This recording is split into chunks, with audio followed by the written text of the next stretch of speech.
Alright, to change the shutdown menu, shutdown button,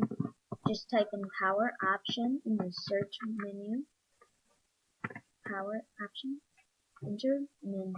select change the settings, and change advanced power settings, then scroll down and go to power buttons and lid, start menu power button, and change what it does. Just select, mine is set to shut down,